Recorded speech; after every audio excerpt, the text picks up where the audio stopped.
There you all are, and what a nice surprise it is when I open up YouTube and Facebook to see so many people waiting to come into the Six Screens. Well, thank you for wanting to come and join us tonight at the Six Screens Telenetwork. I don't think you'll be disappointed, but if you're an ex-Jehovah's Witness and you have something to talk about, well, we have a woman coming in from California. She's going to be talking about well, what goes on behind the curtains, and you have an opportunity to share your thoughts with her. So by all means, do that. You'll see the telephone number right now on our YouTube and Facebook channel. So by all means, make sure that you call Anne Marie tonight. She would love that. So Anne Marie, you're there with us, right? Right here with you, my brother. Well, very good, Anne Marie. So how are you doing today, Anne Marie? I'm okay. Happy to be able to be part of another lovely and blessed Six Screen Saturday.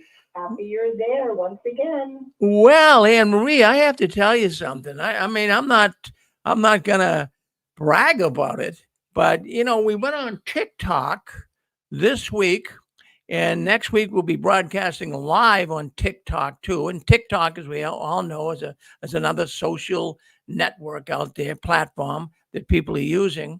So we made our first post this week. We got 21,000 views. No way. Yeah. Awesome. Yeah, I didn't realize we had so many people in there that like the Six Screens. So we're going to be going live. We're not live tonight, but beginning next week, we're going to be live on TikTok as well. Hey, a lot of people are going into TikTok. Dan Clark was the one that said it. Rick, get on TikTok. There's a lot of people in there and a lot of young Jehovah's Witnesses, Anne Marie, Oh, yes, very true. So that was good. Oh, my goodness. Yeah, so that made me kind of happy. I said, wow, I didn't think we'd get that much attention, but they like the Six Screens, so that's wonderful. So I'm going to kind of cut you loose and you can do your program tonight, but we'll get you right off. We talked that earlier. You will be leaving at 7 o'clock tonight, so I'll jump in, say, Anne Marie, I'll give you a couple minutes to clean it up, and I'll come on, okay?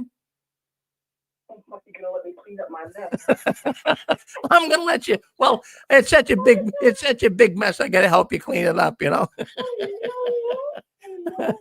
thank you, my brother. All right, Anne Marie. I'm here if you need me. Yeah. Thank you. Don't go too far. Thank you. Welcome all my brothers and sisters, my entire Six Screens family. Today is Six Screens Saturday, October 18, 2025. And I always want to welcome everyone. And my heart always especially goes out to the PIMQs because they're kind of in between being completely, fully believing and faithful in the Watchtower. And they're between that and being completely, fully awake, doing all the research and still being in the Watchtower of Pimo. That's the one who's physically in the Watchtower trying to live the life of a Watchtowerite. But mentally, they are completely awake. They are mentally out because they see the Watchtower for what it is, because they've done the research. But a PIMQ is kind of in between. They're faithful to the Watchtower. They're loyal to the Watchtower. They believe in the Watchtower, but they're disturbed. They're nervous. They're seeing things that bother them. They have questions. They are physically in the Watchtower, mentally questioning. And it's a scary place for these poor brothers and sisters to be, because part of the programming of the Watchtower mind control programming is that if you start to question, Satan's getting a hold of your brain. You're letting Satan take over your brain. They have just covered every single base, this mind control Watchtower cult. So I always have an extra shout out for our PIMQ brothers. But I'm blessed to say happy Six Screen Saturday to our PIMOs. Whether you're still having to straddle on and play the game in the Watchtower, at least you're awake and you know the truth about the truth. And I hope you can get your family out, your friends out, your mama out, your daddy out, whatever. And all those who have made it all the way out of the Watchtower. We really do have blessings beyond compare. It doesn't matter how much we're shunned, but I thank you for being on the show, for listening in, whether it's today, October 18, 2025, or later in the YouTube archives or on, StreamYard or whatever. There's so many places. I would like to talk today a subject that I hope I'm going to get away with it. Okay, if I'm not going to get away with it, feel free to speak up and say what you don't like. I'm going to talk about spiritual abuse in the Watchtower. Spiritual abuse in the name of Jehovah. And this is something that we all know is very real. Most of us have experienced spiritual abuse in the Watchtower. Spiritual abuse in the name of Jehovah. Would anyone like to pop in, hit *6, say hey, whatever, a comment, a shout out, story, experience?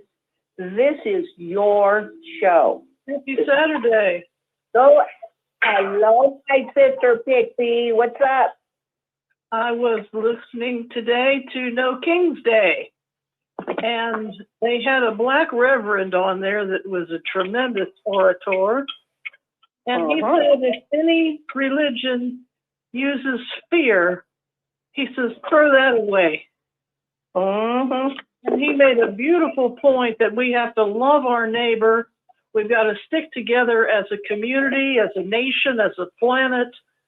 And we lived under a lot of fear tactics and hot fireballs coming down on our heads in illustrations, when the Bible actually says that's for the wicked people, but we thought it was for us too, most of us. And the governing body now wants to be our kings. Now, if you're going to go with the playbook there for Christianity, Christ is the king. And if you're going to go with a more secular playbook, we have a elected government. So either way, the governing body's not on that chart. Preach it, Pixie. So I just wanted to thank everyone for having this show on a Saturday, because it's life-saving and life-affirming for me personally, and I hope I've helped a lot of people. So I'll let the next person chime in. Well, I hope you chime in and don't leave us, Pixie. You're always such a faithful caller and sharer of really great information, and I love your comments. Thank you. I work all week on it. I've got a couple more here. Years ago, a friend of mine who was an educator, he said, it's always the same 8 people that show up. If you have a show at the JC's, it's always the same guy that's scrubbing the floor at the end of the party. Well, I saw some statistics on that. The top of that pyramid, people will question. The middle, they're kind of there because other people are there. And there's a certain percentage, about 40%, that just wants to be comfortable. You said it. It is so true, Pixie. Absolutely. Absolutely. So, is there anything else you wanted to add? I'm going to get into the little bit. So keep it rolling. Well, you're going to help me, Pixie. I'm counting on you. I'm counting on you, my friend. Okay, so basically, in the name of Jehovah, the Watchtower has gotten away with so much. And I'm just going to rattle off my notes, people, and I hope that you will be patient with me. Hello? Hello, who's this? Hi. This is David from Virginia, but Stephen from Britain. Is that right? Stephen from Britain? No, David from Virginia. Oh, from Virginia. But what's your name? I want to make sure I get all of it right. You're from Virginia. Oh, good God. Must be my brain cells falling out of my ears, David. How is my brother? In March, I had a major stroke. What? I had to get back because of what the Watchtower did to me.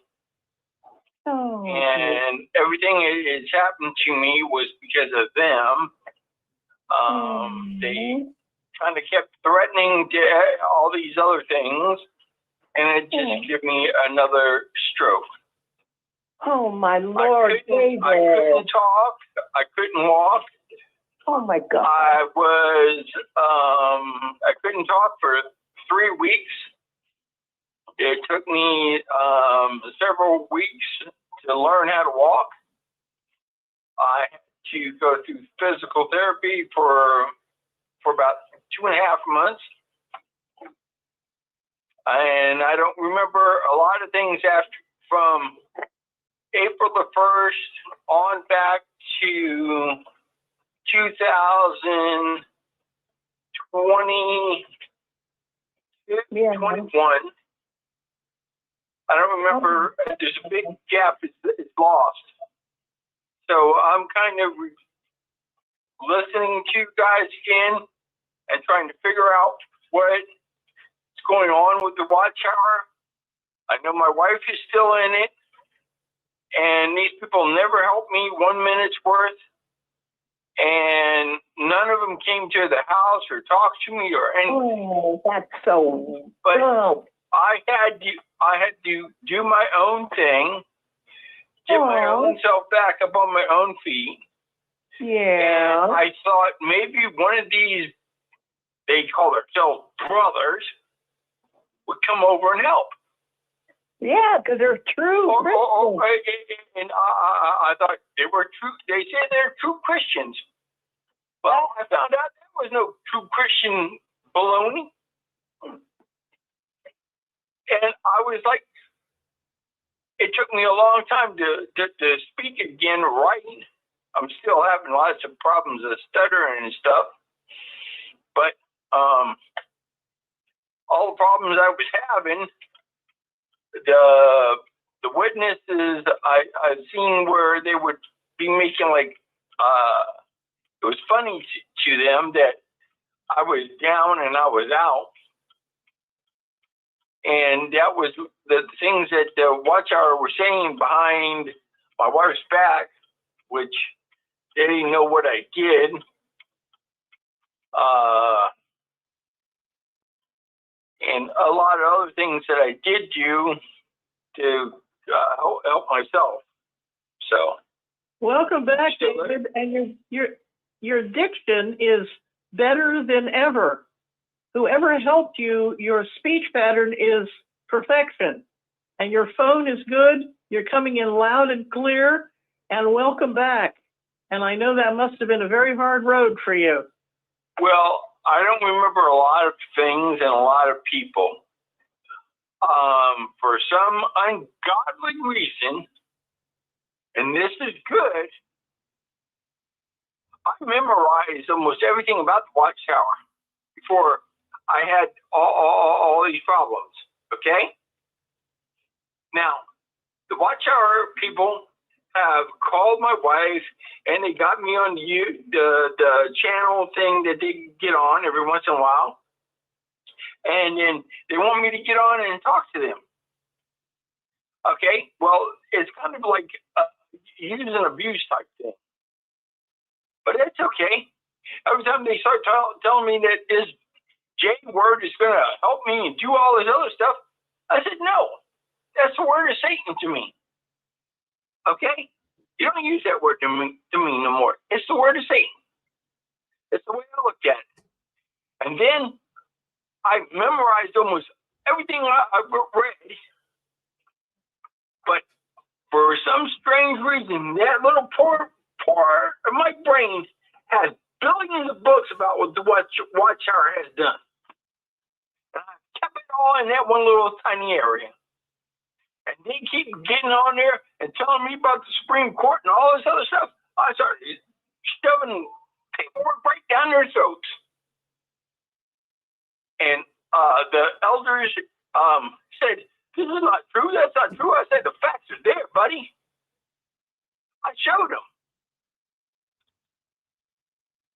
And it was just those little things.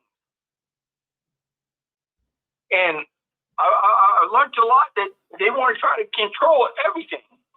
And I didn't like that. But I'm back, and I'm here to be a force to be reckoned with these people. And these people are going to get the swift end of my boot this year, because I'm not letting it go on in the United States of America anymore.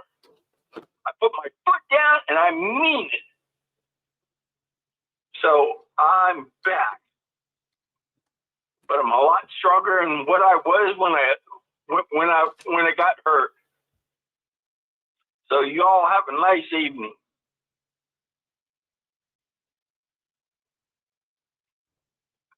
Hello? Hello? Oh, we're here. Thank you for that, brother. Thank you very much. You come back stronger than you were before. We appreciate your sharing. Well, Have a nice evening. Well, David, I'm sorry. This is Rick. I'm sorry to hear that you had that stroke. That's lousy. But I'm glad you recovered.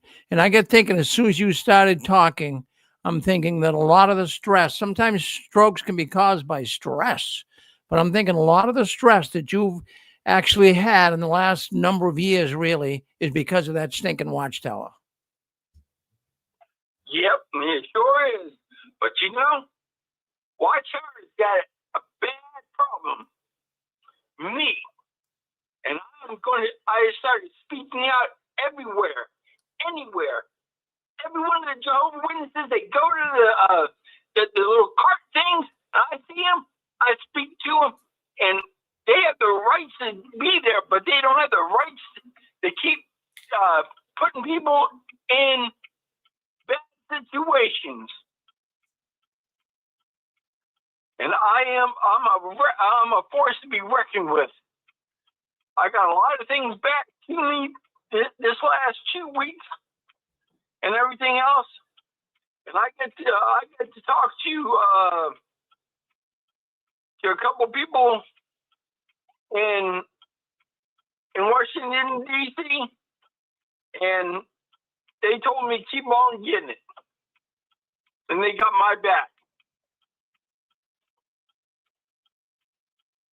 So thank you.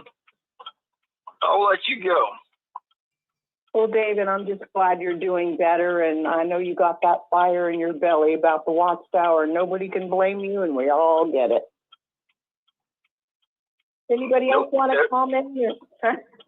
Anybody else want to comment, have a thought to share?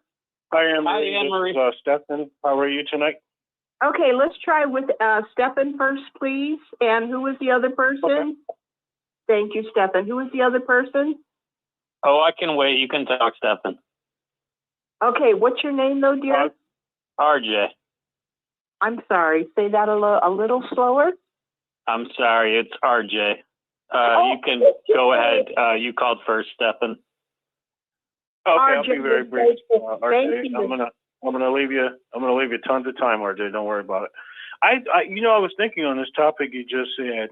Wouldn't you agree, Anne-Marie, that the person that probably has received the most spiritual abuse is in fact God? When you think about this organization, when I started waking up, there were two things that the governing body said that really made me think they have lost their mind and they're of the devil. There was that one talk that Hurd gave where he basically said, if whatever it was he was talking about doesn't come true, that it's God, because the dates that he was giving, they weren't from man, they were from God. Then there was a more recent talk by one of these newer governing. Yeah, that was on broadcasting. Blame God for everything. Newer talk. Blame God for everything. And then there was a newer talk, and that was the one.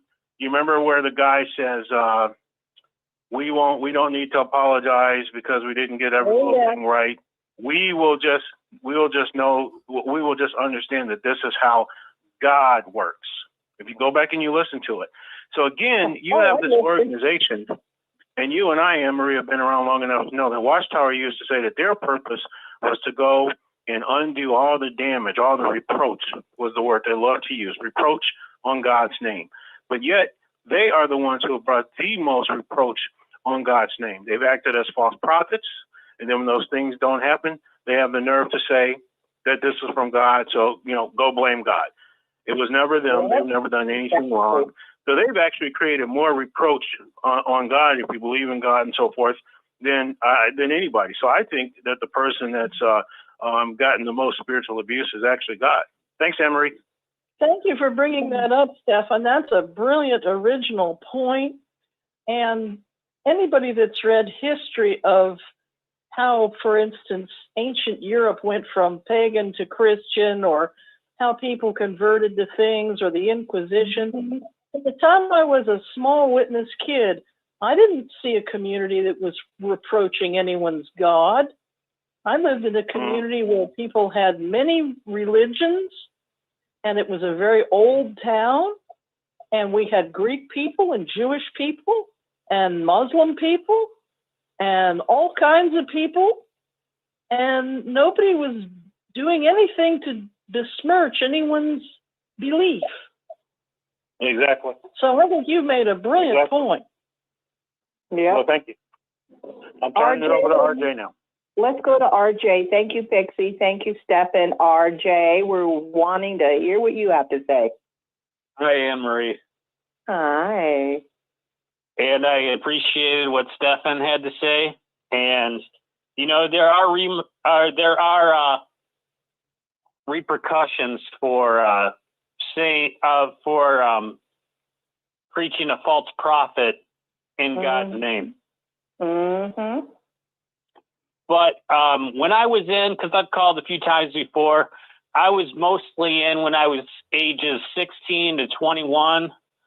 So a lot of the stuff I talk about, it kind of has an age limit and a limit of my experience there.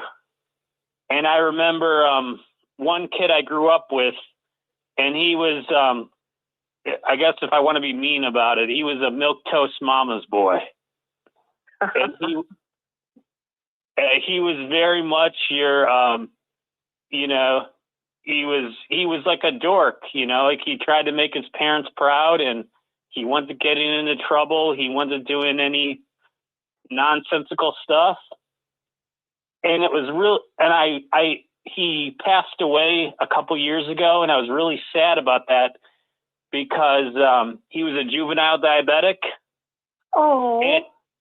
And complications from that is how he died.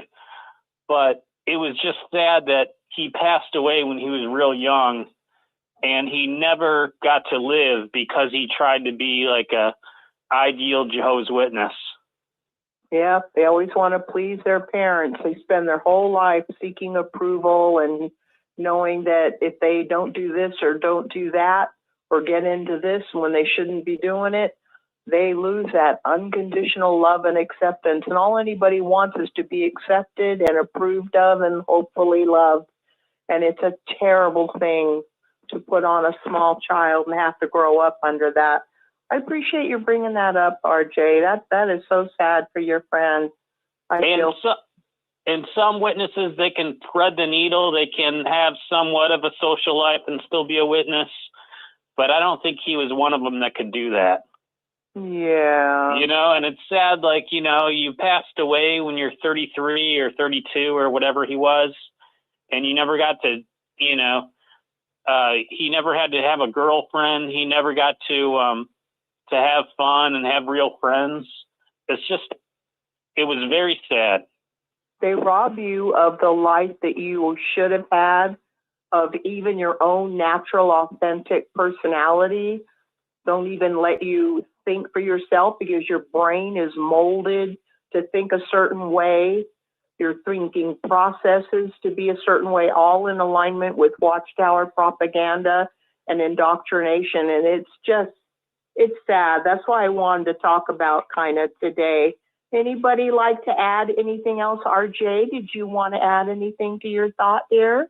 More topics or more discussions on the topic of spiritual abuse. I think a lot of people had a lot more abuse than I have, but I can see clearly from the experiences I had and share my tales from it. Even though there are worse victims than me, I still, you don't come out unscathed, you know? Like, I can't take those years back. Even though it's not as many years as other people, it's still, it's a dent. It's a dent in the car body. Hello, Anne Marie. Hey, yeah, who's this? Thank you, RJ. Who's this? This is Kurt. Hi. How are you? Hi, this is who? What's your name? This is Kurt. How you doing? Oh, Kurt, missed you. Hey. I'm good. What's on your mind? Yeah, you brought up a good question or topic, I should say, about spiritual abuse in the Watchtower. I mean, who knows but God himself about the spiritual abuse that's went on in the Watchtower through the decades. Yeah. And, who knows, in different ways. And I was thinking about that topic a little while ago, and I think we'll all agree the Watchtower's got a lot of doctrines and a lot of policies. Mm-hmm. And when you have a situation, an organization like that, got a lot of rules, it kind of is, it's just, you're set up in a way. You're set up for spirit. You agree? Would you agree? Yeah. No, you are definitely set up for failure, spiritual failure, failure in the Watchtower, failure and thank you for that great point, Kurt. Oh, yeah. Well, I know you guys. Good to hear from you. It's Pixie. Yeah, go ahead, Pixie. Yeah. The thing that I still struggle with as an adult who has succeeded in the business world, who's now retired, who does have friends and was well liked, so much of the born-in Watchtower childhood stuff, it isolated me. I've often said I read etiquette books to know what am I supposed to say. I've done okay, but I think with the things that I was, with having a good mind and looks and social skills and wanting to be extroverted, I could have done a heck of a lot better. It was like every moment there was a brick on your head where you couldn't attend this or couldn't attend that. And I think it limits us socially because let's say you grew up in another end times church like the Baptist or something, you might have still had some extreme views on politics or the end times or something, but you're out in the big world most of the time. Absolutely. Great point, Pixie. And you know the scripture that says to work out your own salvation, New Testament Christianity can be pretty simple. And maybe it is pretty simple. But the Watchtower kind of followed suit. They kind of followed suit with the Seventh-day Adventists. There's a lot to be said about that. So we have the policies and the doctrinal things it's got to be adhered to by the letter. And one other thing I wanted to mention, you guys probably agree with, there's not much when it concerns, when you talk about checks and balances, so to speak, in the congregation. If you've got a bad elder or three bad elders, the congregation can't do anything about that. And so it goes all the way to the top with the governing body. The governing body, they make all the rules. They have to make all the decisions, pretty much. Some low-level decisions made by the local elders. But again, for example,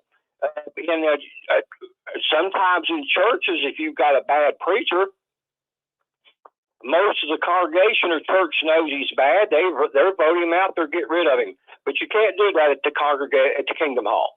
So checks and balances. So it opens the door. The door is sort of, and it gets cracked open and then wide open at times for spiritual abuse. Anyway, I'll shut up so a lot of people, other people, thank you, Pixie.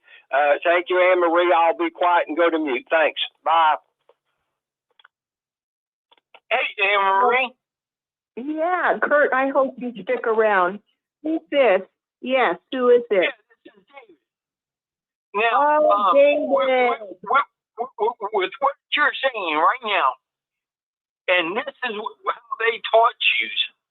You were taught by your Aid the Bible Understanding book, and then you were taught how to spiritually warfare every Thursday night, and they taught you how to do these things because the simple fact, they drilled it into your heads every Thursday night. And the way they taught you was mind control techniques to use against other people in a society, and it's proven. You can even ask them, do this one time, and they'll turn around and they'll run. You ask them, then why don't you walk away from the Watchtower for 1 month and not have no communications with these people and see what happens? That is to show them that they don't have the guts or the courage or the heart to see another picture. And I did that to my wife. I did that to several other Jehovah's Witnesses in our general area. And I told them I laid $500 down on the table. I said, I'll give you this money if you can stay away from the Watchtower and have no communications. Yeah. And not one of them could do it. I guess not. And I was going to raise it to $1,000, and not one of those elders or none of those people could do what I have. Right. I'll tell you, they just didn't want to do it because the simple fact they were scared. Oh, no doubt. My wife's face. I see my wife's face. She was scared to death. Let me tell you, I will speak out all the time, and I'm sorry I spoke out this time, but it was just the way it was. It's the theocratical warfare that they teach you while you're going through being a Jehovah's Witness. And they use that as a weapon and a mind control technique that they use very well on their people, and even the people that are in the organization that are studying with them and showing them like a Baptist religion. They took some people that were in the Baptist religion and tore them down and said, what did your Baptist religion do? They told them what the Baptist religion did, and then they used that as spiritual warfare to their minds. And that's still mind control techniques. And I don't care. I've seen it, I've heard, I know about it, I've seen it for 30 years. And that's what yous, and I'm not picking on yous have been spiritually warfared into protecting money. And that's all it is money. Ain't that the truth? I tell you the honest God's truth. Mm-hmm. And all it is money. That's right. I'm sorry, I'll let you go. I'll shut my mouth. Well, don't worry about shutting your mouth too soon. Take a little break. But I love, your passion. You speak the truth. And hey, when you're telling the truth, and especially when it's telling the truth about something that's evil, you're going to be passionate. Well, hey, that's just the way it is, and you're telling the truth. I would like that. Sorry. Anne Marie? Sorry. Okay. Hi, hold on. At one point, I'm going to get my points in. Now, I got a lady first. Let me get your name, Missy Sister. What's your name? Nicole. Oh, my beautiful Nicole. And who's a brother? That was a Stephen again. Please take Nicole. Yay! Stephen, I'm going to ask you, our dear brother, patient brother, let's listen to what Nicole has on her beautiful mind, and then we're going to have you back. Okay, Stephen? Okay, absolutely. Okay. Yeah. What's on your mind?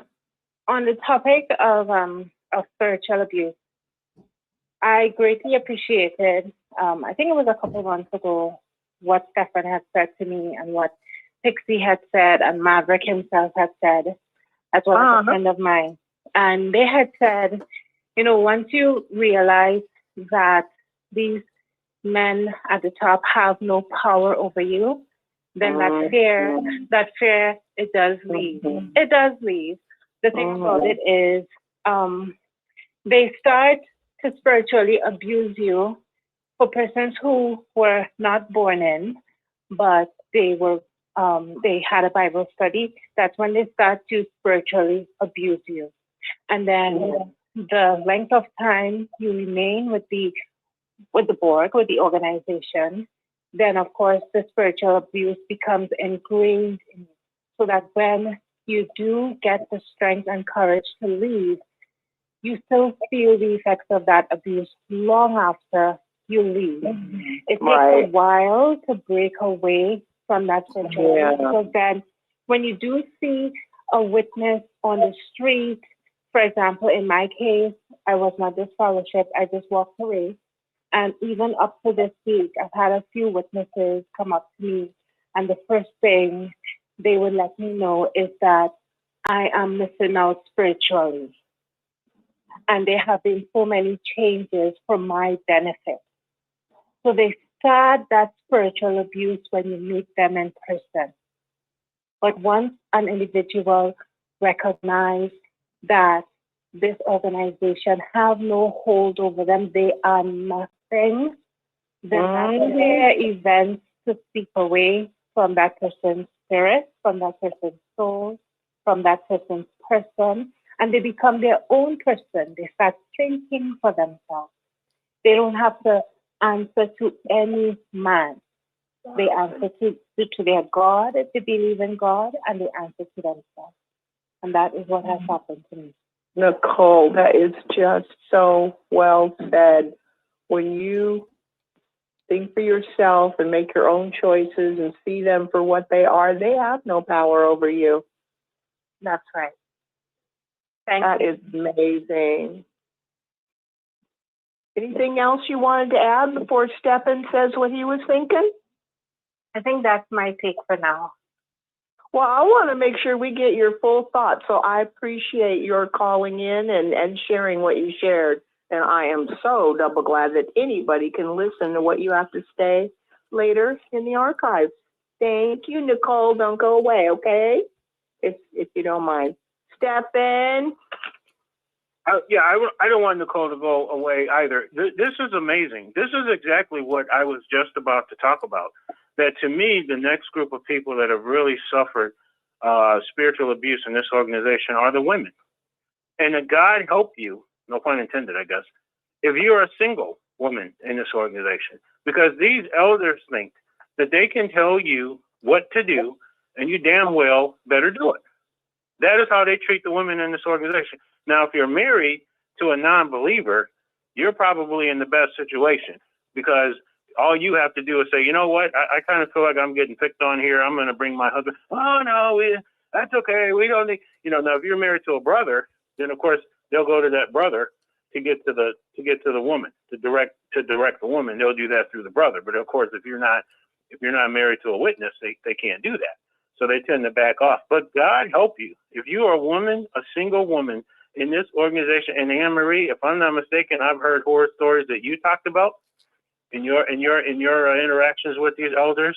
This is the very thing that Nicole was talking about the way that they make her feel, the fear that they inspire in her. So I'm so grateful for the comment that she just made, but that she just said exactly what I was thinking about how the women suffer greatly in this organization. Thanks, Anne-Marie. Well, Stephen, thank you so much for bringing up your comment and validating what Nicole was said, because, it really is so true. It's almost like my older sister that I went to, respected older, mature sister many years ago when I was young in the Watchtower. And I confided to her that I was finding it very difficult and downhearted. I felt so downhearted because I was just being gossiped about and just people being really rude and mean and, you know, calling me names and starting gossip stories that just weren't true. And it was just like I constantly seemed to be on the chopping block for something. And I remember saying to her, like, what's wrong with me? Why? I'm in Jehovah's organization. It's all about love, and I love Jehovah, and I love my brothers. I just don't understand. And she explained to me about the reality of the pecking order.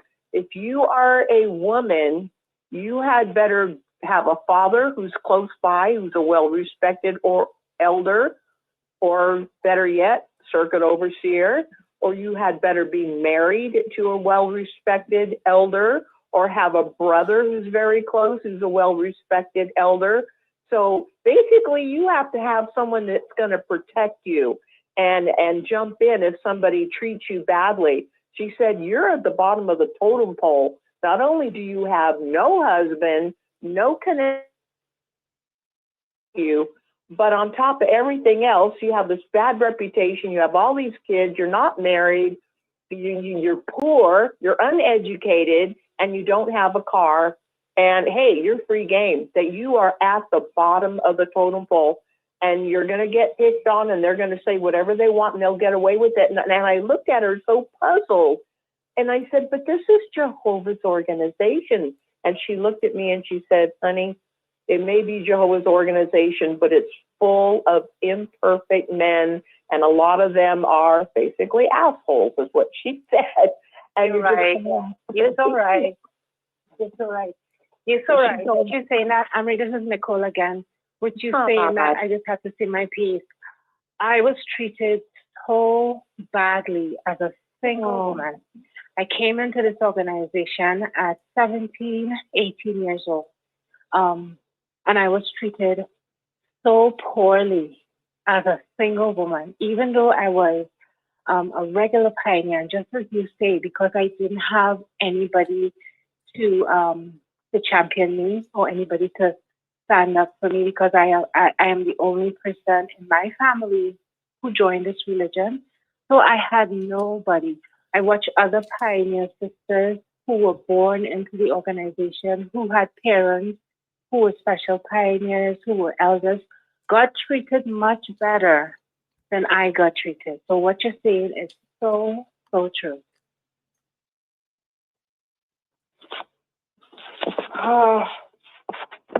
It was a hard thing. And plus, if I hadn't had children, then that would have helped me a lot.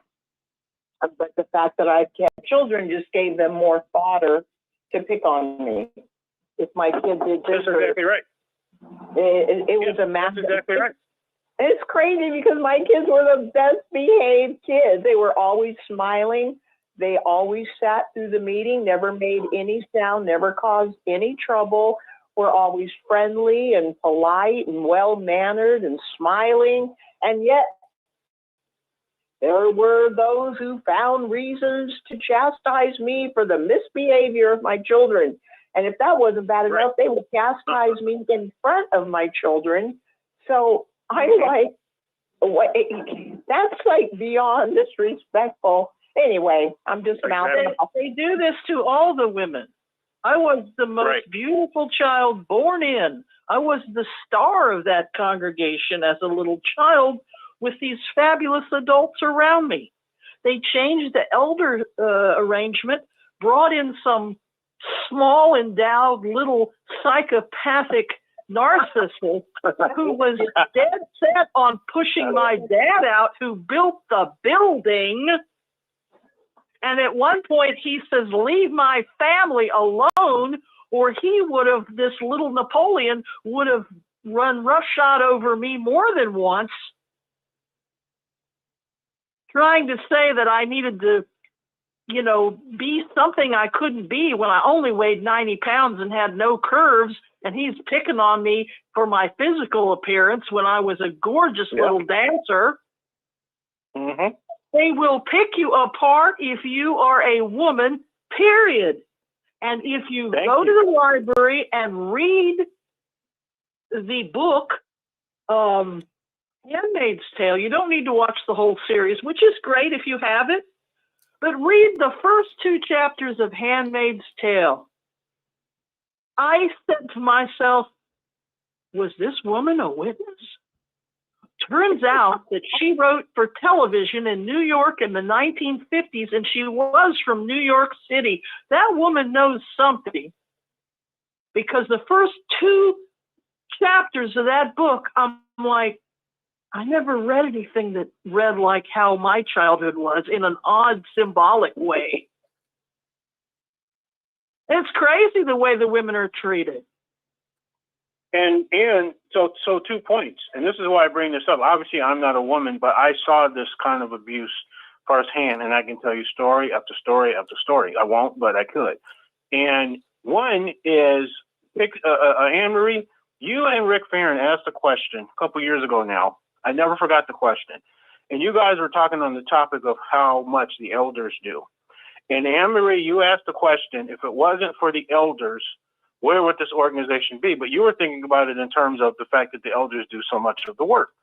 And I called in and I said, without the elders, you'd have a lot more Jehovah's Witnesses, because the elders are horrible.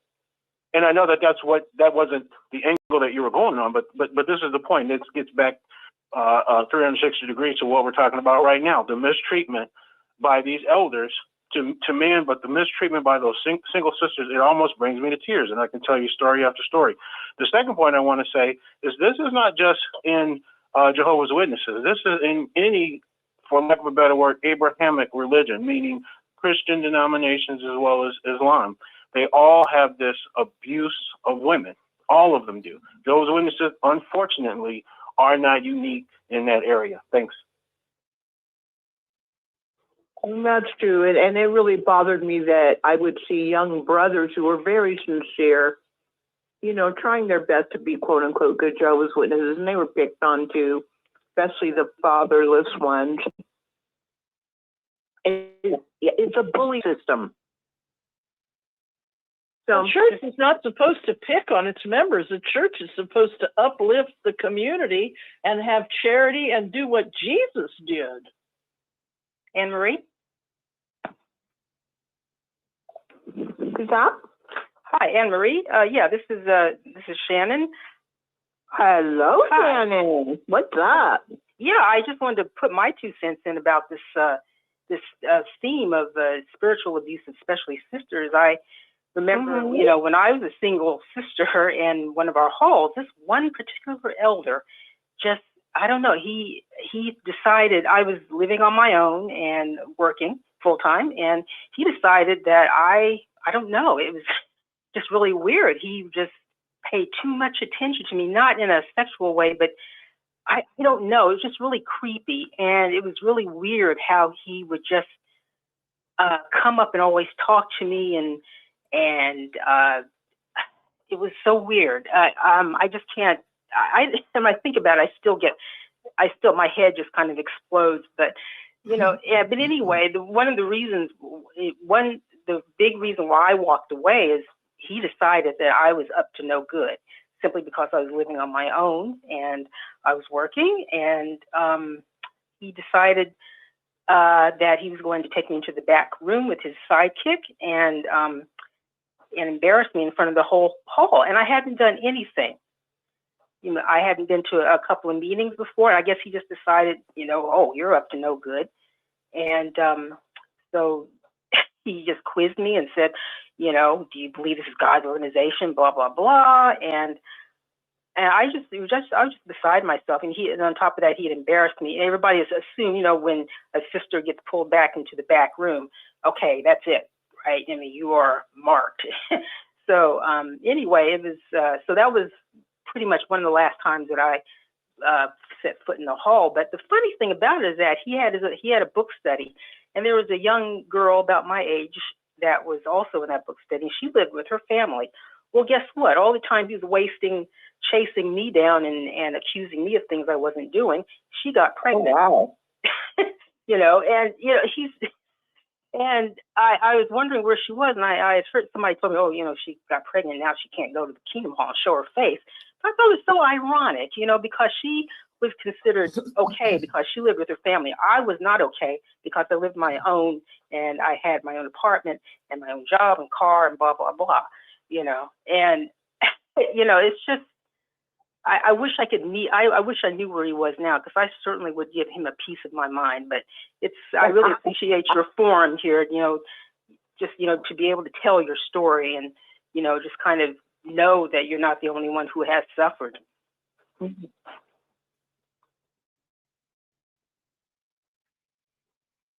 And that will be it. Thank you. Mm-hmm. Thank you so much for sharing. That is so great. Anybody else want to share? Hello, this is Grace from Sweden. Well, I've been wondering where you were. Missed you. Hi, Grace. Oh, I have been sleeping. It's very late. Like now, it's like 1 o'clock in Swedish night. So, and I had a couple of things I wanted to address about this spiritual abuse and the fear mongering. And this summer there was a little girl. She was 12 years old.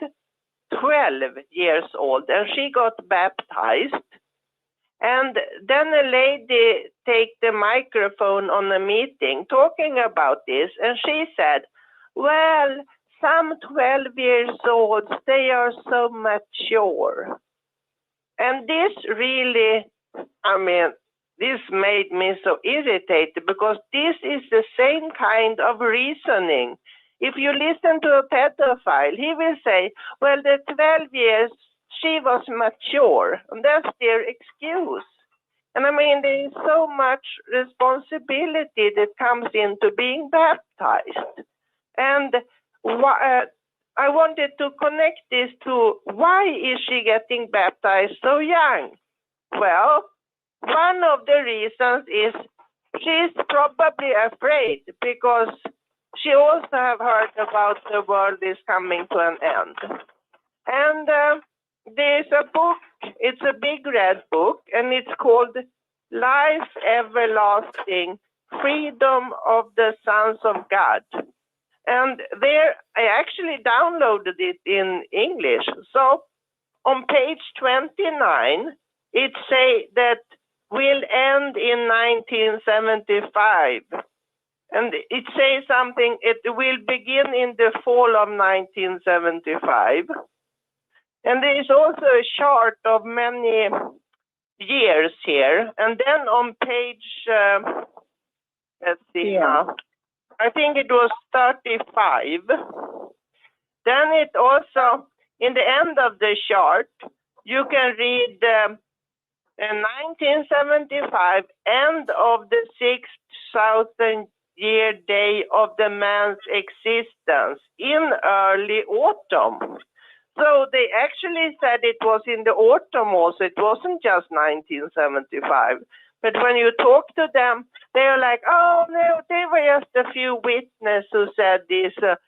But in fact, it came from the society. So it's from the Watchtower. And, well, I think that's all. I was going to say that I have been talking to Jehovah's Witness also.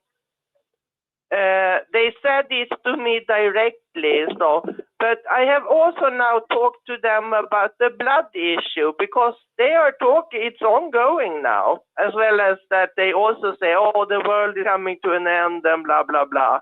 And it's so important to refuse blood. And I talked to a lady here in my city, and she should know, because there was a man a few years back. He was at least 60 years old, and he died from not getting blood transfusion. And I know this for a fact, that this guy, he would still be alive if he had accepted blood, because some operations, they require blood if they are very big. And it was a planned operation, and he would still be alive. And when I talked to her, she's like, oh, I don't know anybody who died. And I'm like, yes, it's even in our own city. And she doesn't recognize. I told her, but what about the young women who give birth and they die? They are just like 26 years old. And she said, I have never heard about anybody. I told her, this is a worldwide organization. You don't think that anybody giving birth, a young lady, died from not getting blood? She said, no, I don't think so. Well, they did, I told her. So, well, that's all from me from now. Thank you. Anne-Marie? Anne-Marie? Hello? Anne-Marie? I'm right here. Hey, this is Donald from Texas here. This is who? Say again? This is Donald from Texas. Where have you been and how have you been and what's on your mind, my brother? I'm doing good, just keeping busy as usual. This spiritual abuse stuff is really bad because while they're holding God over you on everything, they're saying Armageddon's coming, and they threaten you with that. If you screw up, you're going to die at Armageddon. If you don't get baptized, you're going to die at Armageddon. And yet they call their organization a spiritual paradise. I don't see where there is any paradise. There's no paradise there. We're the happiest people on earth, but you're going to die if you screw up. You're going to die. Yeah, and there's nothing in the Bible that says that you will die if you don't get baptized. There's nothing in the Bible that says that you will die if you're not a part of a specific organization. Right. Their organization is crap. It's evil. It's utterly satanic. And like I said before, it is the excrement of Satan. That's a good one. It is. I mean, it's that evil. Now, when I say that, I'm not talking about individual witnesses. I'm talking about the elite governing body. These men need to step down from their positions. They need to quit playing God, and they need to come back down to earth and be a human being like they're supposed to be. No doubt. And if any government body members are listening, that's true. You need to step down from your position. You need to quit playing God, and you need to treat people with love and respect instead of demanding their worship to you, because that's what it is. It's worship to the governing body. That's the religion of what the witnesses. It's not the religion of the witnesses is not Jehovah. It's the governing body. It certainly is now. It used to be very different. And those of us that were born in, we couldn't do anything about being born in it. And many of us, I know I was a true believer. If you'd met me as a young person, that's the world I knew. And so a lot of us here, we need a lot of kindness because we're trying to deconstruct what happened to us.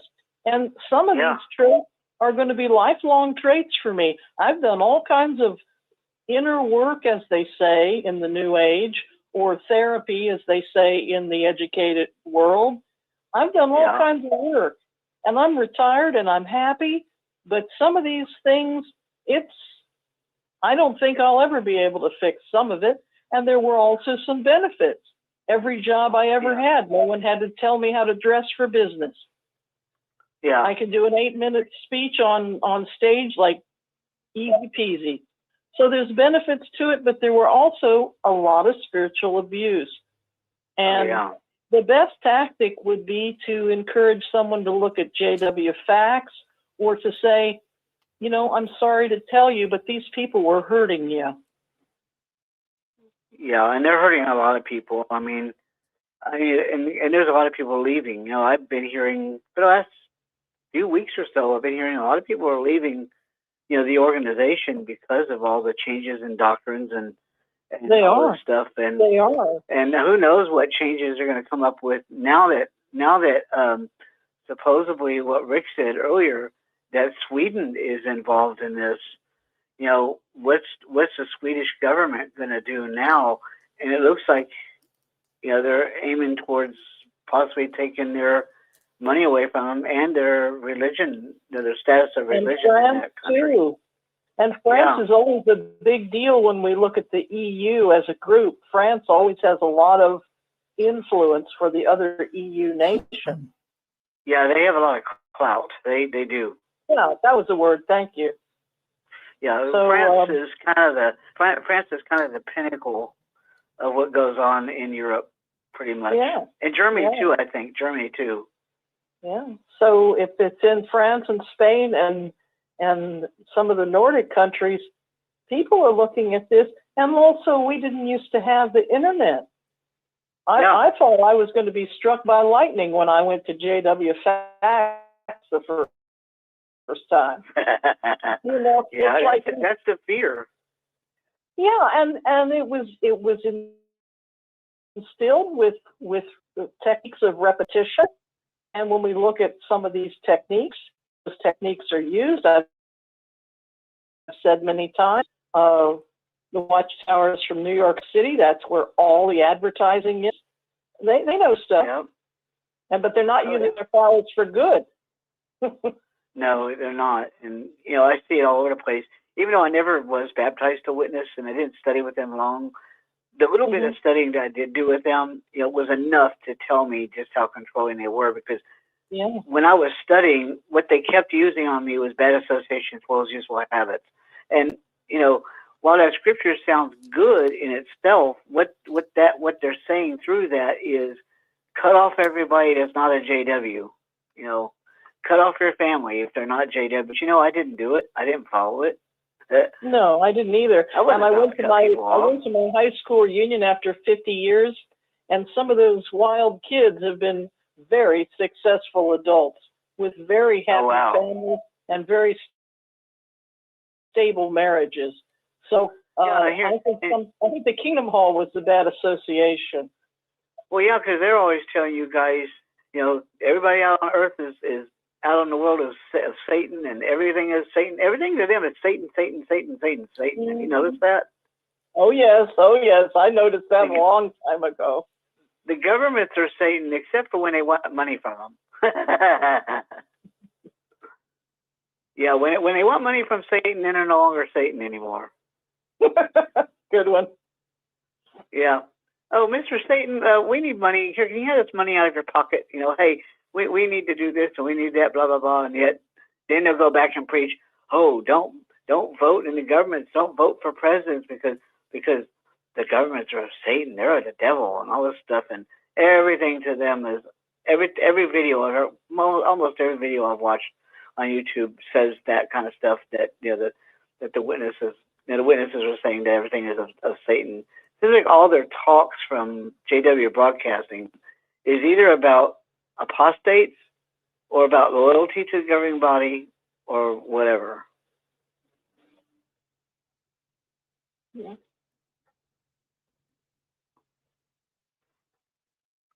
So yeah, it's pretty rough. Well, it's a social club now too, but that doesn't, you know, the younger people in it, some of them seem to like it, I guess.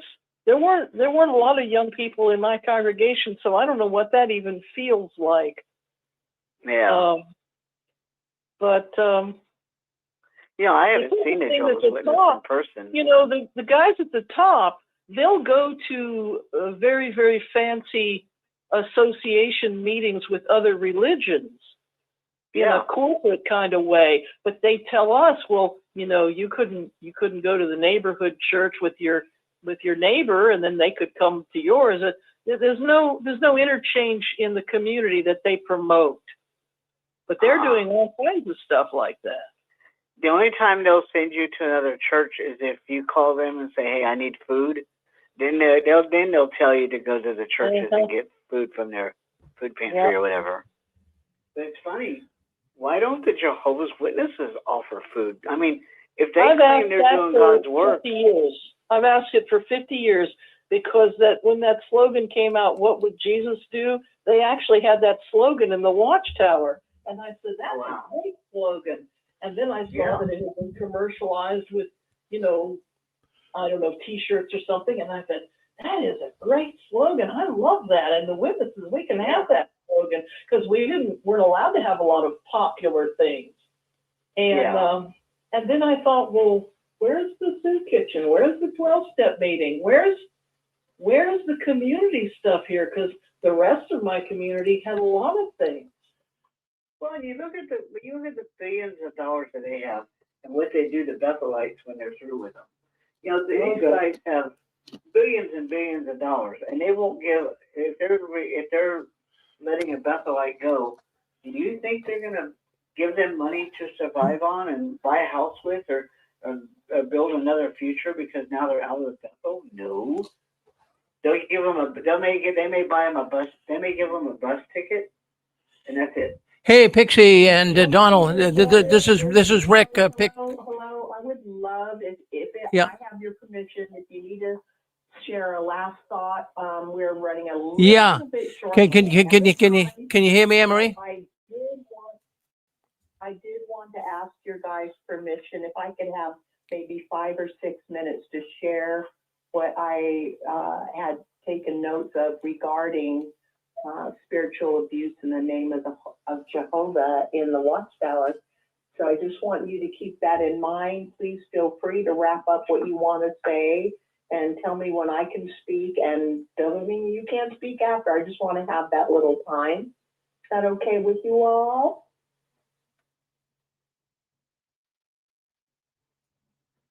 No? Go ahead, Anne-Marie. Go ahead, Anne-Marie. I know we talked about it tonight, so that's fine. You just go right forward, Anne-Marie, and you give you a little speech, a little narrative. Okay, I just want everyone to feel free to be able to share and to finish their thought. But I did want to share mine too, if it's okay. So thank you guys for just giving me a little bit of time. In the name of Jehovah, spiritual abuse has gone on in a frightening way and very deep. In the name of Jehovah, we were subjected to spiritual terrorism, dressed up in religious language. We don't want to bring reproach on Jehovah, we were told. We need to keep the organization clean, we were told. Be obedient and loyal to Jehovah and to the organization, we were told. They didn't allow us, and they still don't allow honest questions, nor do they allow members to speak freely without any fear, without the fear of reprimand or punishment. And this is what a dictatorial, tyrannical regime does. Members of a tyrannical, dictatorial regime are afraid. They know they can't speak freely. They know they can't ask certain questions. They know they better act like they don't doubt the leadership of the regime. They, the Watchtower, have weaponized religion. They have weaponized God's word, the Bible. They control through fear and intimidation. Watchtower has long had members spying on each other and reporting on one another. And we endured the fear. At some point, we all endured the fear as being labeled spiritually weak or even spiritually dangerous. Stay away from Brother Farron, he's spiritually dangerous. We were afraid of being labeled rebellious. Maybe we didn't agree with an elder who was trying to tell us how to raise our kids. And now we have a reputation of being rebellious, a label of being uncooperative, being a bit rebellious. Maybe we were afraid of being labeled an apostate, which doesn't seem to be too hard to do. I was just thinking, independently, and I always thought about that. I used to ask God, why did you give me a brain if it's against your will to use it? I mean, what kind of messed up trick is that? I remember asking God that. Please forgive me. Just for thinking independently of Jehovah's organization, get in trouble for asking honest questions about Jehovah's organization. All the organization's authority, if you think about it, is in the name of Jehovah. Well, couldn't we just get together and start a religion and say whatever we want and claim authority to say whatever we want because we claim to speak for God? I mean, isn't that what Watchtower does? All the authority and the abuse is in the name of Jehovah and his organization. I always tie those two phrases together: faithfulness and loyalty and obedience to Jehovah and to his organization. So it's really all about obeying and being loyal, unquestioning the organization. There is a huge difference between genuine faith and trust in a loving God and religious manipulation that includes fear, guilt, shame, being brought down, criticized, made to feel that you're not good enough. Getting rid of apostates by removing them exposes their fear of the truth. Because apostates, why are they hated so much? Because they're speaking out. And they have fear of others, anyone else rebelling. That's why they want to get rid of any member who is not completely and loyally supportive and obedient of the Watchtower organization. That's why it's a cult. We are rebelling against being controlled and manipulated through fear and intimidation. The organization fears losing control over their members, and we know that's true. But, you know, I read the Bible a lot, and I'm not trying to be preaching. If anybody's offended, please let me know. But I did read the Bible a day, and I was shocked at what it says in the New World Translation. And the Bible basically said that God loves us without requiring us to earn his love. I mean, does any one of you have children that you require your child to earn your love? And if he doesn't please you all the way, you don't love him. Now you're going to throw him out of the house. Now you're going to not let him talk to anybody. That's not what parents do. So according to what I read, God loves us. He doesn't require us to earn his love because it's a free gift. God's love through his perfect and submissive compliance and obedience to an organization was never a requirement. He never required, you have to submit and obey and respect and then don't ask questions and remain loyal and totally serve an organization of man, or I won't love you, I'll kill you at Armageddon. It doesn't even make sense. So men who rule through fear, establishing the fear of punishment through emotional manipulation and abuse, that's not from God. That's not what Jesus died for. Faith in God does not require the silencing of honest questions or individual opinions. Love and faith in God isn't about control or in being controlled by an organization or by the authority of any man or organization. See, Watchtower, let's face it, Watchtower places their priority on money, power, and control over true caring, over the true caring of the people who follow them. That's a fact. Watchtower equates spirituality, and that's in quotes. Watchtower equates spirituality with being obedient, with blind obedience, and unquestioning loyalty to the organization, to its endless list of rules and requirements and absolute compliance to the authority of the governing body. Utter an absolute spiritual enslavement by the governing body in the name of Jehovah. in the name of obedience to Jehovah is basically what they use. In my mind, and I say it all the time, they use God's word and twist it in a way to make it seem like God's word supports all of their craziness. I'm just going to summarize this very quickly. My summary is, I love Paul because he's nuts and bolts like me. I love it when I read about Paul chastising the Galatians because they had already known about the good news of the Christ. And he was like, what happened to you? Have you lost your mind? Because they had basically known the good news about the Christ, and then they allowed themselves to be enslaved by people who came into their fellowship and basically tricked them into following them and obeying them.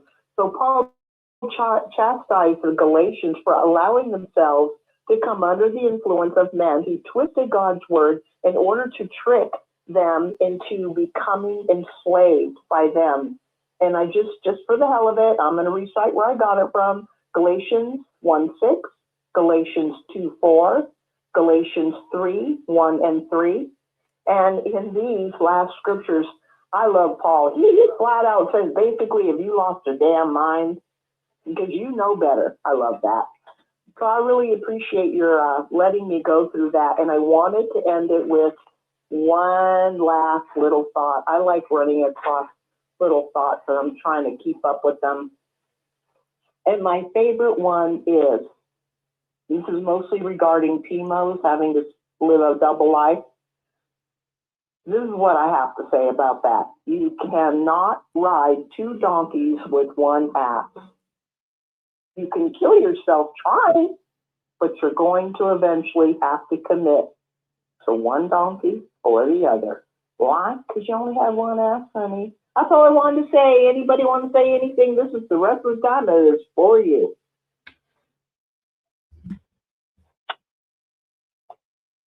Well, Are that's you all asleep? well, no, they Anne well, Marie? no, they go ahead.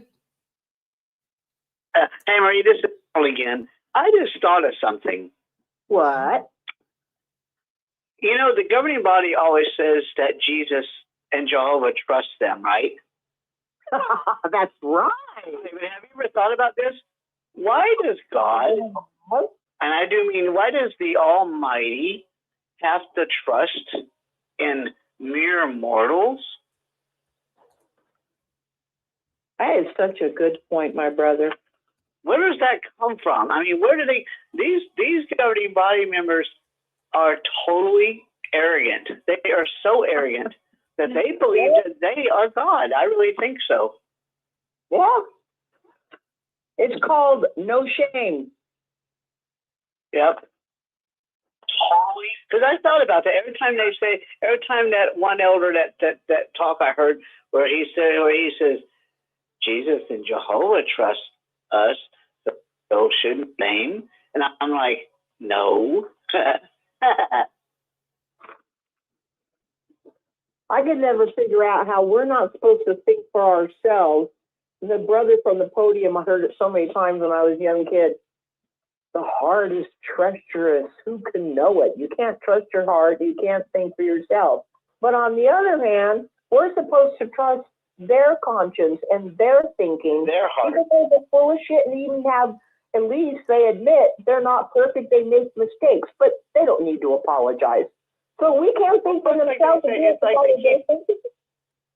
It's like they keep saying about the media. Oh, you can't trust the news. You can't trust it, but you can trust us.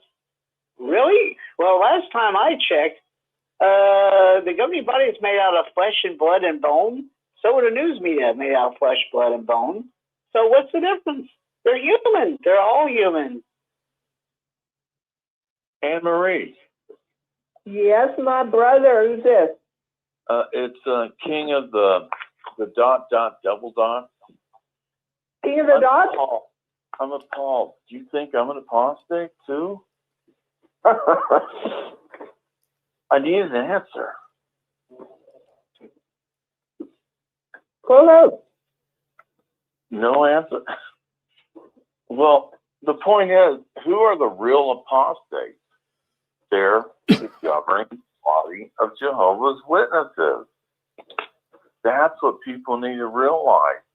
They've been royally fooled. We're not the apostates. Oh yeah, they are the real apostates. Yeah, thank you, my friend. What's your name? My name is Donald from Texas. Yeah, they are apostates against Christ, and they are apostates against the Bible. Yes, they've changed the Bible. That makes them. Yeah, they have. And because of that, they are in. They are in deep doo-doo with them over that one. Deep doo-doo with them, you know. I'm going to do a poem on Rick's later tonight about deep doo-doo, by the way. I just thought I'd tell people. Hello, Anne Marie. That's Anne Marie. Anne Marie. Yeah. Thank you so much. Hello, Anne Marie. Yes, Kurt. Hey, I had to come back on the phone. I had put my phone up and been watching YouTube. I just wanted to tell you what a great job you did on that, the getting together those notes of yours. It was about as good as it gets. I wanted to tell you how impressed I am with that. Okay. Oh, okay. Well, that's very kind of you. Well, it was very good. So anyway, thank you, and talk with you later. Bye-bye. Well, I hope so, and thank you for coming on today, Kurt. Missed you. Oh, you're welcome. You're welcome.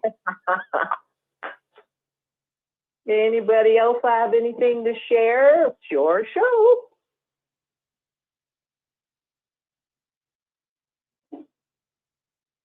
Y'all decide to take a nap at the same time? Well, I guess I can read something else. You know, I don't know if it was Stephen or another brother, but I had to write it down. He said in the Watchtower, inside their silver lining is a very dark cloud. Now, I'm not sure, but I thought it was maybe Stephen or maybe Eric. I don't know. Are you all still there? I get cut off. No, yeah, that definitely was not Stephen. I'm not that intelligent to think of that. That was a great statement. Oh, shut up. I would like to say one thing. What? I would like to say one thing. I was also thinking, when we talk about the spiritual abuse, we as the individual publishers, you know, we felt that in another area, and that is when we would go out in the preaching work and then we'd have a message. And then, of course, the governing body would come back later and said, yeah, we know we told you that you're separating the sheep from the goats, for example.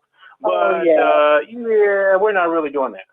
And then we go out in the territory, and they're asking us, because this happened to me a little bit before I woke up. I went to a door in my neighborhood, and it was a group of people, and they were basically having church in their living room. And, of course, here I come, ringing the doorbell, and if you've ever seen one of those animal shows where the lion or some other voracious animal sees maybe a weak underling, and they know they've got an easy meal, and they start kind of licking their lips. This is how they all looked at me. And I'm telling you, they let me have it. They were fully aware of the teachings that Watchtower had flip-flopped on. They were the first people to tell me, as far as I can remember, that Watchtower changed the Bible. And if I were to go back to older translations and such, I can actually see they let me have it. And I was sitting there thinking to myself, you know, I'm taking all this abuse because of Watchtower. Because Watchtower taught us that God said A, B, and C. We went out. Now all of a sudden it's a flip-flop. So that's another form of spiritual abuse that we've all had to endure, is this constant, constant flip-flopping and teaching. You can't keep up with them even when you try. I don't think they even know what the current truth is. Well, Anne Marie, I don't even know if their preaching work. You know how Paul said, "Don't be throwing your fist into the air," something to that effect. Every single month they change. Now this is a new topic, and this is a new magazine, and we're doing a demonstration on the platform. This is what you do. How in that world are people supposed to do it? You change it every month. You can't get proficient at one thing. Most people had to just say, forget that crap. I'm just going to do what works for me. Don't quit changing it every month. For real. I think they really wanted to get people in the organization. It turned out the last, 15 or 20 was then, it was mostly kids of witnesses, relatives of witnesses, a workmate they might have known. And there was nobody outside of that, virtually nobody. It was really a demonstration of futility, but you're getting in time, and that's all that matters. That is so sad. It's truly a sad thing. Is it? Are you crying? You're too crying. You. Oh, stop. I don't cry all the time. Sorry. Okay. I get emotional. I'm sorry. I apologize. Well, I hope you do. I love you guys so much. You guys are freaking awesome. Awesome. I wish we could all have a party somewhere. Bring tequila. Anybody there? I was just thinking about that last statement you just made about the flip-flopping teaching. And I would love for people to think about, what is a Watchtower witness now? I don't even call them Jehovah's Witnesses. I call them Watchtower Witnesses. They're Watchtower. That phrase from an elder. So, but what is it then? Well, it used to be you're clean cut. You studied very studiously, studied the Bible. You had a message. You were out in the territory as much as humanly possible. Now it's check a box. You don't need to wear a skirt. I had witnesses come to one of my houses yesterday. My Ring doorbell went off, and I looked, and I was like, "Who is this person at my door?" And I started a conversation. It's a witness. They had on the male had on a suit, but it was kind of a leisurely suit. Like you just would not have picked this person as a witness. And the beard, of course. And then the sister had on a pantsuit. So I thought these were salespeople trying to sell me new windows or, new gutter or something. No, these are those witnesses. And then, of course, they all have the goofy smile because they think by smiling that you're somehow melting somebody's heart. They just look crazy doing that. And, I didn't even bother engaging because, for one, I was busy working. And I have very little patience, for their message because we know it's garbage, and so why even engage? So I didn't. But what is a witness nowadays? What do they stand for? And I sometimes watch channels. I don't know if anybody noticed this. There was a person. I think her YouTube channel is called Teach YHWH. She basically was almost like on a marathon the latter half of this week, talking to current and former witnesses. And you should have heard the Jehovah's Witnesses call in, and they would ask them really simple questions. And it'd be an hour later, and you're going around in circles with the same question. You could read them a scripture verbatim. They would tell you, well, that's symbolic. That's it. What it actually means is, it was shocking to see how these people attempt to defend the Bible now compared to how we used to do it. So if anybody wants to see that, it was called Teach Yahweh. I think she was on for 2 or 3 days talking to current and former witnesses. Yeah, we talked about that on some of the chats that I'm in. And it was just embarrassing. The witnesses were just embarrassing. I mean, you could see the brainwashing. When you read a verse verbatim and somebody says, doesn't that verse say X, Y, and Z? Yeah, but that doesn't mean, that means this. And then they want to flip-flop over to another scripture, which is what we always said that the world did, right? You're trying to witness to them on a scripture, then they want to leave that scripture and go with you. But that's all that they could do. They couldn't prove any kind of spiritual teachings. They couldn't answer any questions. It was embarrassing. And like I said, this went on for 2 days. It might have even been 3 days. I don't know. It might even be on now. I don't know. If anybody well, wants not to only that, but because they flip, like you said, sir, they flip from scripture to scripture. The reason why they do that is because they don't want to be pinned down on the topic because they know their religion's not true. So they try to defeat you by hopping from one place to another. They're doing like bunny hopping through the Bible. They say, well, what about this and what about that? They try to take you off topic because they know if they can get you off topic, they think they can get you to forget about what you're going to say. But if you're a firm believer in Christ, you'll try to take them to try to make them stay on topic, because I heard this from a pastor by the name of Mike Winger. Have y'all ever heard of him? Oh, absolutely, absolutely. Yeah, he said that that's what he learned to do, is to stay on topic, because he said even he himself said they hop around. They like to jump around. When you get on a specific topic, they want to stay when they want to hop around, because they don't want to talk about the deity of Christ. They want to get away from it. Exactly. That's exactly right. Yeah, and it made me think back to the Australian Royal what is it? Committee or convention committee? Yeah, the Australian Royal Commission. Commission. That's it. And they were asking Jeffrey Jackson questions, and he started doing that same thing. They would ask a specific question. He wouldn't answer that question. He started kind of talking about a slightly different topic, going off, and they'd bring him right back. And then the witnesses would kind of stonewall. It's this exact same thing. These people cannot support the biblical teachings that they hold so dear from the governing body, and not even the governing body itself can do it. So it's just so. Oh yeah, they want to. They claim they have the truth, but yet when they're in court, they can't even defend what they call as truth. They can't defend it. They cannot defend it. Yeah. So that was Jeffrey Jackson lied. He lied to that judge. He said, "Oh no, it'd be presumptuous to say that we're the one and only group that does whatever he said." I don't remember his exact words, but he said it would be presumptuous. So already right there, he was saying, "Nope, we're not the only ones." But yet, if you read their literature, Jehovah's organization is the only organization. Exactly. If you went to a meeting and they asked that question in a meeting in the Watchtower study or something like that, and you said anything other than Jehovah's Witnesses are the only true organization, first of all, an elder would raise his hand and he would straighten that out, and then you would be pulled right into the back room and you'd be read to riot at. Have you ever seen the video? I can't remember what the guy's. I don't remember what the guy's name is, but he was an elder. I think he was an elder. I think he was. And he went up there to the talk, and he started talking about Jesus, and the other elder cut off his microphone. Did you see that? I have, and I'll tell you something else. If you go back to a Lady C and JT video, he was the second person that told me. I found this out years ago from an elder. When you get to the district conventions, even actually at the local Sunday meetings, when the visiting speaker comes in, there's an elder that has a copy of the outline, and they're called a watcher. And there's a schedule for who's going to be the watcher. Most witnesses do not know this.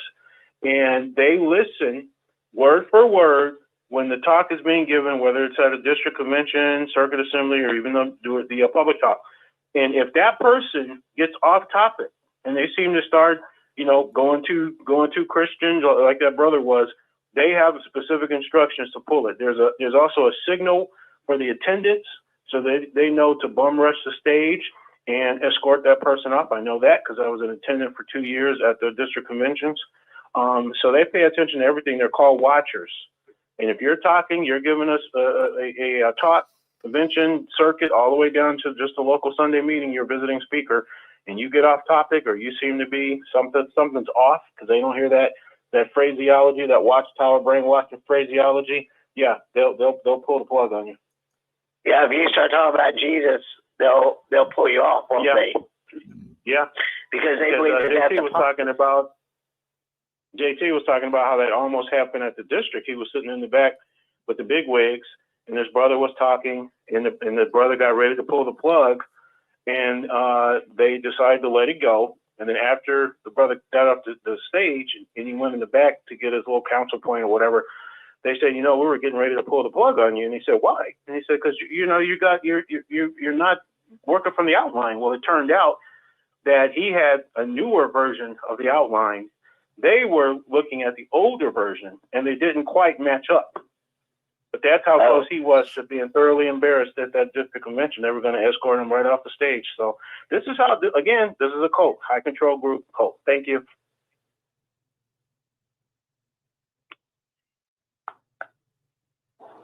Okay, interesting conversation. How are we doing on time, my brother Rick? Well, Anne-Marie, when you're ready, I know we talked a little bit about it. When you're ready, if you want to wrap it up, that's fine too. You want to go another 5 or 10 minutes, you do what you like. Oh, sure. You go another 5 or 10 minutes. I just don't want to keep eating into your JW World News, my favorite show. Well, go ahead, take another 5 or 10 minutes, and I'll come in and let you know, and you can wrap it up. Good. Thank you, my brother. Would anybody else like to? Yes, who's dead? This is Nicole. I got Nicole back. Yes. Yay. Go ahead, my sister. Yeah, so I wanted to ask for what Stefan and the guy, the brother from Texas, I think it's from Texas. Yeah, so one thing we need to keep in mind is that there are a lot of witnesses who are sincere, who are still deep in sleep. And so we weren't trained to do Bible study. We weren't trained to study the Bible. We were trained to study Watchtower publications.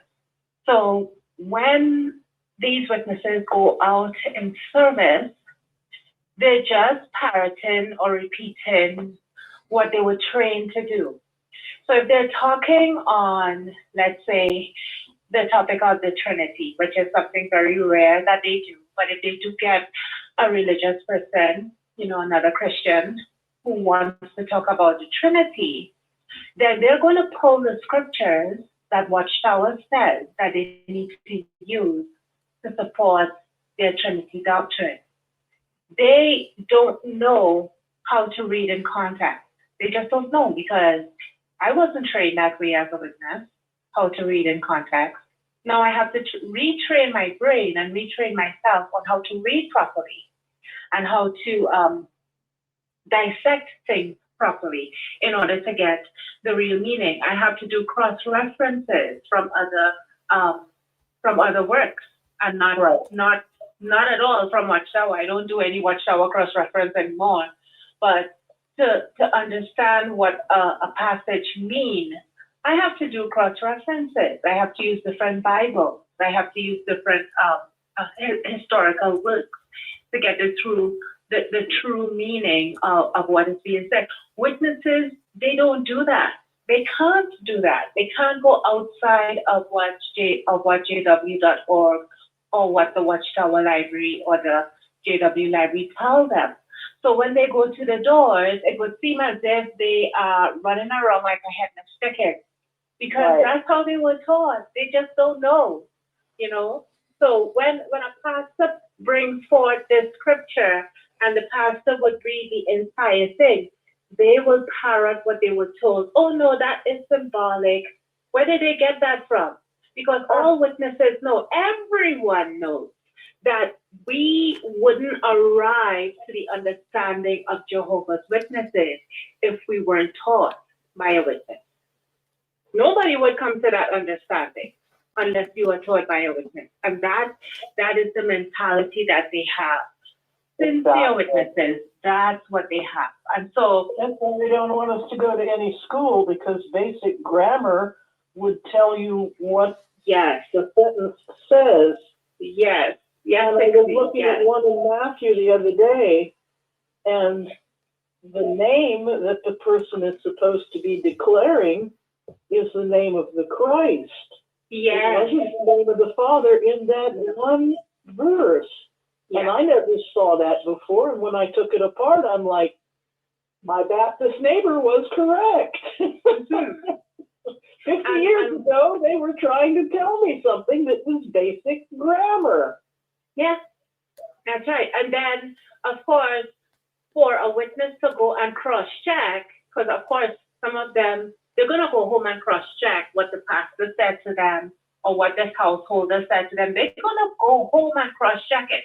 But the cross-checking it and referencing it to the wrong material, they're staying within the organization to find the answer. And of course, they're going to go back with a Watchtower answer.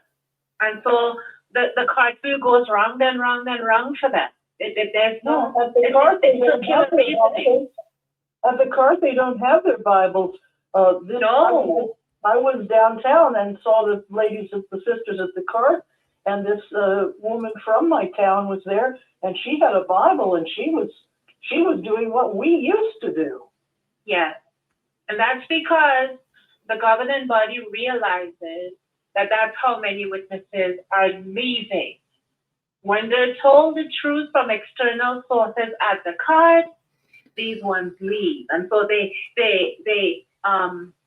instruct the current witnesses, when you go to the card, when you go do the card book, don't be confrontational. If anyone comes to confront you with the scripture, whatever, talk it up, walk away.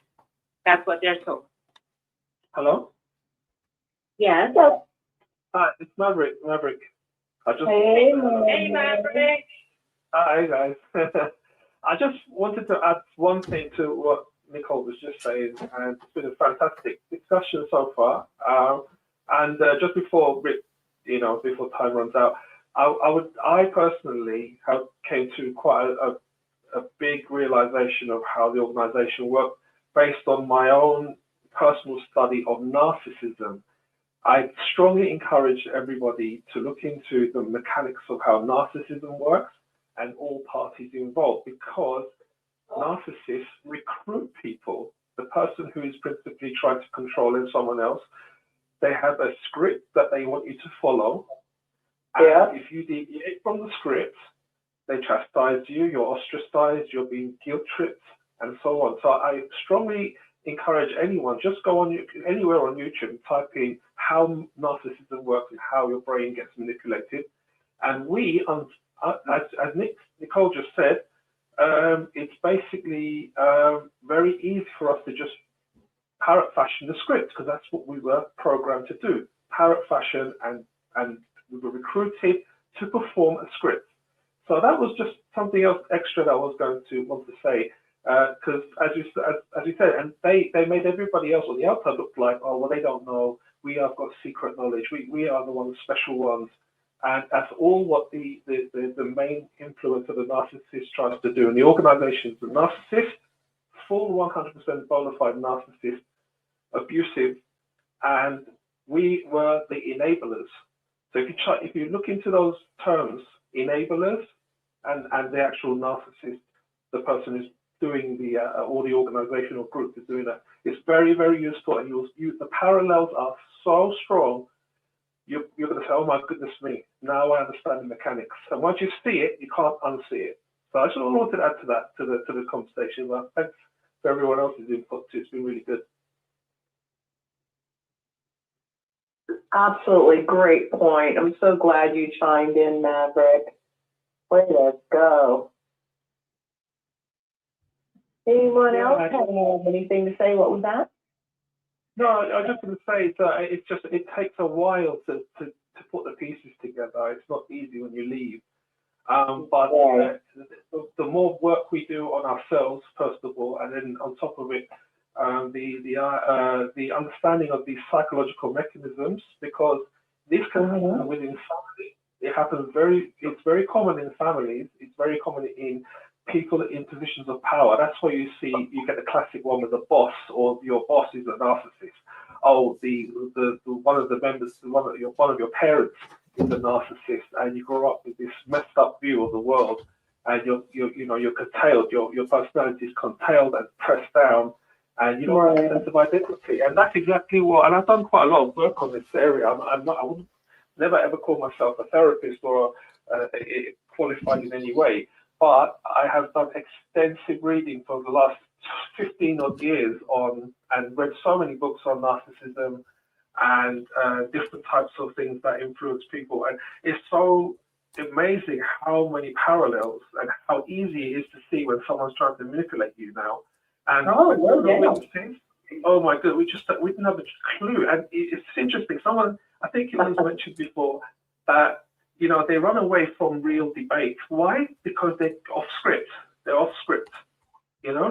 And we were off script. And so therefore, we end up, oh my goodness, that person's not deserving. So the victim is labeled, they're the ones who are actually the problem. Oh, this person wasn't deserving. Go and search for the deserving ones. In other words, gullible people who are not biblically literate, who can challenge them. That's who they're after. That's who we were after. Anyone who tries to present a real argument with us biblically, Right. no, don't waste any time on them. And that's just, yeah, it's quite subtle. It's very subtle. Yeah. Very subtle, very diabolical, and it really messes with a person's mind. Absolutely. Well, our 10 minutes are up. Our brother gave us an extra 5 to 10 minutes, and we have used up that 10 minutes. I totally want to thank everybody. I love you guys. I want to thank all of you who called in, and always all of you listen. I want to thank Pixie and David from Virginia, and Stephen and RJ, and our brother Kurt, and our sister Nicole, and our sister Shannon. And thank God Grace from Sweden called in. I haven't heard from her in a while. I want to thank Donald from Texas, King of the Dots, and Maverick. I'm so glad you tuned in. Maverick from London. Again, today is Saturday, October 18th, 2025. And the theme for today's show, Touched by the Tentacles, was in the name of Jehovah. We got to experience a lot of spiritual abuse in the name of Jehovah. We were subjected to spiritual terrorism, and we had all of this terrorism, threats, fear, shame. It was all dressed up in religious language, such as, we don't want to bring reproach upon Jehovah. We need to be obedient and loyal to Jehovah and his organization. And my favorite, we need to keep the organization clean. Anyway, I want to thank everyone. It was a pleasure to have all of you callers calling in today. And we need to go to our dear, patient, wonderful brother, Rick, and JW World News. Well, hello, Anne-Marie, and thank you very much. Very good. You did a good job. We had a lot of people coming in, and it's so amazing to me to see all these people coming in, so many of them from different countries all around the world. So we want to thank all those people that called into Anne-Marie's program tonight. Friends, we really appreciate your presence when you do that. I mentioned on here numerous times, I can get on here and Anne-Marie can get on and we can talk all about what's going on and all the evil in the Watchtower.